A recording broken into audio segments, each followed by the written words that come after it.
اللہم صلی علی محمد و آل محمد۔ بسم اللہ الرحمن الرحیم۔ حضرت امام حسین علیہ السلام کا تاریخی خطبہ۔ میدان کربلا میں جنگ شروع ہونے سے پہلے حضرت امام حسین علیہ السلام نے تاریخی خطبہ دیا۔ اپنے اہل و عیال کو خاموش کروانے کے بعد انہیں خطبہ دیا۔ جب وہ اہل حرم کے رونے کی آواز موقوف ہوئی تو آپ نے حمد و ثناء الہی بیان کی اور اس کی تعریف کی، اس کی شان کے لائق اس کا ذکر کیا اور اس کی صلوات محمد صلی اللہ علیہ وآلہ وسلم پر، اللہ کے ملائکہ اور انبیاء پر بھیجی۔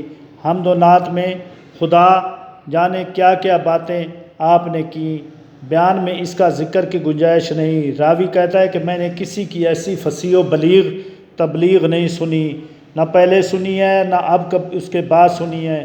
اس کے بعد آپ نے فرمایا، میرے خاندان کا خیال کرو کہ میں کون ہوں، پھر اپنے اپنے دل سے پوچھو اور غور کرو کہ میرا قتل کرنا، میری حد تک عزیمت کرنا کیا تم لوگوں کے لیے حلال ہے؟ کیا میں تمہارے نبی کا نواسہ نہیں ہوں؟ کیا میں ان کا وصی اور ابن ام کا فرزند نہیں ہوں جو کہ خدا پر سب سے پہلے ایمان لائے اور خدا کی طرف سے اس کا رسول بھی احکام لے کر آیا، انہوں نے اس کی تصدیق کی۔ کیا سید الشہداء حضرت حمزہ میرے والد کے چچا نہیں؟ کیا حضرت جعفر طیار شہید ذوالجناحین میرے چچا نہیں ہیں؟ کیا تم میں سے کسی نے یہ نہیں سنا کہ رسول خدا صلی اللہ علیہ وآلہ وسلم نے میرے اور میرے بھائی حسن کے متعلق یہ فرمایا کہ یہ دونوں جوانان جنت کے سردار ہیں؟ جو میں کہہ رہا ہوں یہ بات حق ہے۔ اگر تم میری تصدیق کرو گے تو تمہارے اندر لوگ موجود ہیں، تم ان سے جا کر اس کے بارے میں سوچ لو۔ اور میں نے جب سے سنا ہے کہ جھوٹ بولنے والے سے اللہ تعالیٰ بیزار ہے اور جھوٹ بنانے والے کو اس کے کفر کردار تک پہنچاتا ہے۔ اگر تم ان سے پوچھو تو وہ بیان کریں گے۔ جابر بن عبداللہ انصاری، ابو سعید، سہیل بن سعدی، زید بن ارقم اور انس بن مالک سے پوچھ کر دیکھو، یہ لوگ تم سے بیان کریں گے انہوں نے میرے اور میرے بھائی کے متعلق رسول اللہ سے کتنی حدیثیں سنی ہیں۔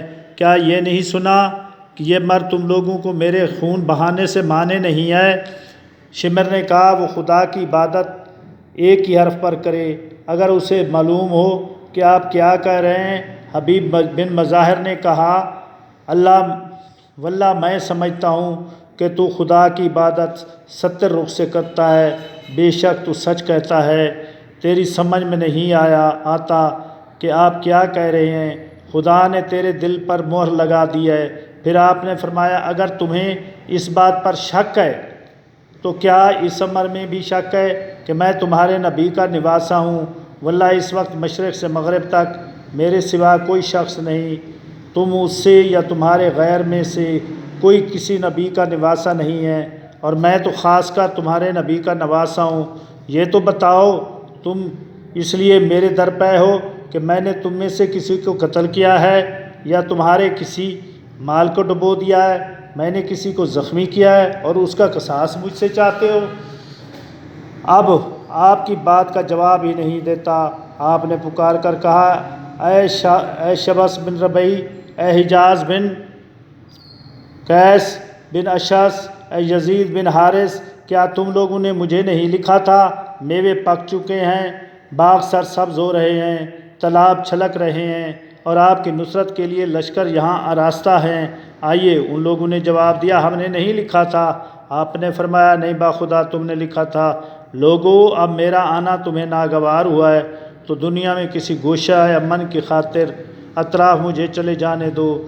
قیس بن اشعث نے کہا، آپ اپنے قرابت داروں کے حکم پر کیوں سر نہیں جھکا دیتے؟ یہ آپ سے اسی طرح پیش آئیں گے جیسا کہ آپ چاہتے ہیں۔ ان کی طرف سے کوئی امر آپ کو ناگوار خاطر ہرگز ظاہر نہیں ہوگا۔ آپ نے جواب دیا کہ اے محمد بن اشعث کا بھائی ہے، اب تو چاہتا ہے کہ مسلم بن عقیل کے خون سے بڑھ کر بنی ہاشم کو تجھ سے مطالبہ کروں ہو؟ واللہ میں ذلت کے ساتھ ان لوگوں کو ہاتھ میں ہاتھ نہیں دوں گا۔ اور نہ غلاموں کی طرح اطاعت کا اقرار کروں گا۔